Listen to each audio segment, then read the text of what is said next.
پیش آؤ تعزیر و سزا رہنے دے، اپنے ہونٹوں پہ صدا حق کی صدا رہنے دے، مالک کے روز مکافات کو راضی کر لے، حاکم وقت گر خفا ہے تو خفا رہنے دے، وہ مرد نہیں جو ڈر جائے حالات کے خونے منظر سے،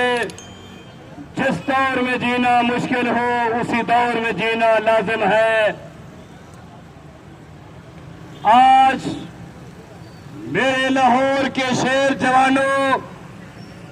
اور پنجاب بھر سے آئے ہوئے ملازمین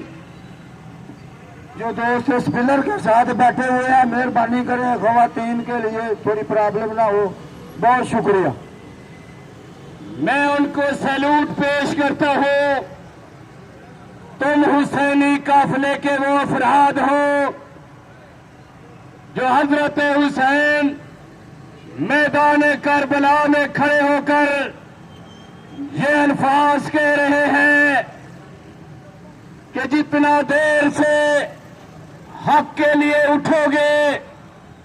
اتنا ہی زیادہ تمہیں قربانی دینا پڑے گی۔ کربلا کا عظیم شہید، عظیم باپ کا عظیم فرزند حضرت حسین ابن علی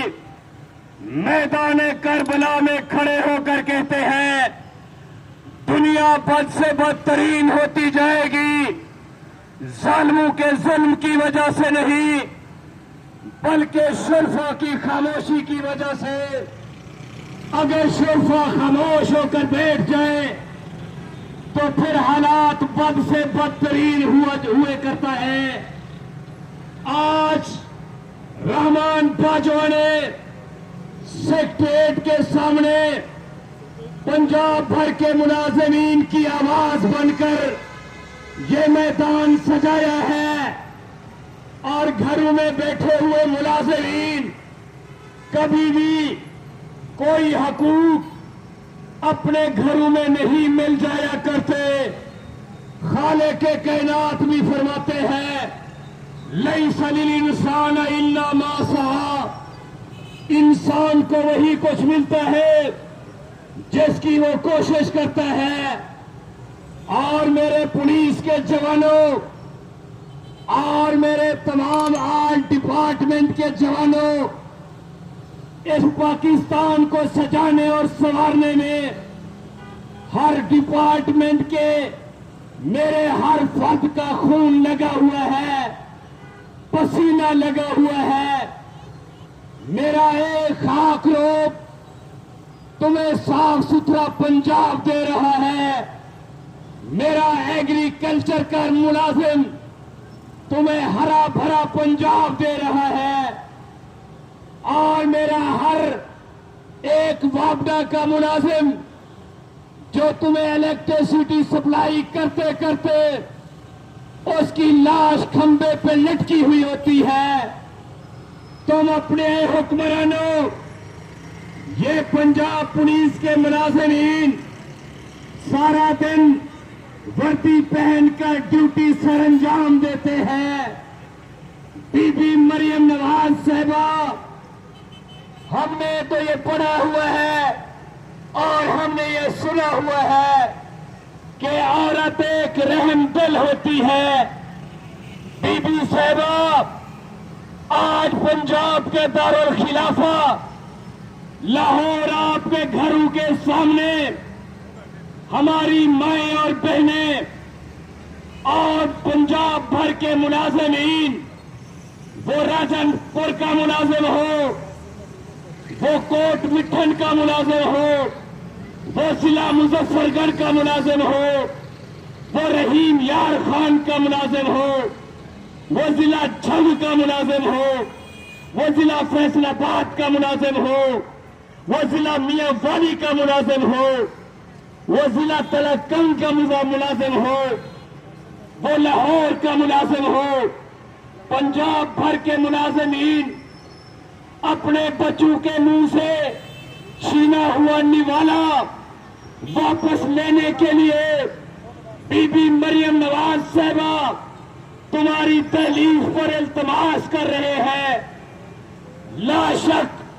تمہیں اپنے بچے عزیز اور پیارے ہیں، اور پارلیمنٹ میں بیٹھنے والے ایم پی ایز حضرات، ہم نے تمہیں منتخب کیا، چاہیے تو یہ تھا کہ تم ہماری آواز بنتے، تم اپنی مراد کے لیے یک جان ہو جاتے ہو، یک آواز ہو جاتے ہو۔ آج پنجاب بھر کے ملازمین سڑکوں پر خوار ہو رہے ہیں، ہماری مائیں اور بہنیں، ان کے شیر خوار بچے آج پنجاب لاہور کی سڑکوں پر شیر خوار بچوں کو لے کر آج تمہارے دروازے پر بیٹھ کر کاسے گدائی لے کر تم سے التماس کر رہے ہیں۔ ہماری ڈیمانڈ کسی بڑے محلات کی نہیں، ہماری ڈیمانڈ فارچونر گاڑی کی نہیں، ہماری ڈیمانڈ عالی شان کوٹھی اور بڑے بنگلے کی نہیں۔ میرا ملازم جو 35-40 سال سروس کرتا ہے، اس کا سہانا خواب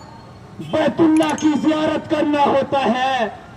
اس کا سہانا خواب روضہ رسول اللہ کی حاضری ہوتا ہے، اس کا سہانا خواب اپنی بیٹی اور بیٹے کے ہاتھ پیلے کرنا ہوتا ہے، اس کا سہانا خواب ایک چھوٹا سا گھر بنانا ہوتا ہے۔ حکمرانوں، تم نے لیو انکیشمنٹ پہ ڈاکہ ڈال دیا، حکمرانوں تم نے ہماری گریجویٹی اور پینشن پہ شب خون مار دیا، حکمرانوں تم نے ملازمین کو جیتے جی زمین میں زندہ درگور کر دیا، ہم سے ہمارے جینے کا حق چھین لیا۔ آج اللہ کی بارگاہ میں ہم جھولی پھیلا کر ملتمس سے، اے رب کائنات، تو نے ان کو اقتدار دیا ہے، تو نے ان کو محلات دیے ہیں، تو نے پنجاب کے بڑے صوبے کا حکمران بنا دیا ہے، ان کے دل میں کچھ شرم و حیا بھی پیدا کر دے کہ ہم ملازمین کوئی بڑی ڈیمانڈ لے کر نہیں آئے، ہم اپنے سلب شدہ حقوق کے لیے ان سے التماس کر رہے ہیں۔ 5 دن تک ہماری فریاد آسمان کی فضاؤں میں زمین کی دھرتی پر گھوم رہی ہے۔ مریم نواز صاحبہ، میاں نواز شریف صاحب، میاں شہباز شریف صاحب، لوگ تمہارے دروازوں پہ بیٹھ کر اپنے سلب شدہ حقوق مانگ رہے ہیں۔ ہم تمہیں رب کائنات کا واسطہ دے کر کہتے ہیں کہ تم ہمیں ہمارے حقوق واپس کر دو، اور یہ سن لو، وفا کرو گے تو وفا کریں گے، جفا کرو گے تو جفا کریں گے۔ ہم آدمی ہیں تمہارے جیسے، جو تم کرو گے وہ ہم کریں گے۔ میری قسمت میں لکھ کے کاٹے وہ مجھ سے تازہ گلاب مانگے، کوئی تو میرا درد جانے، کوئی تو ان سے حساب مانگے۔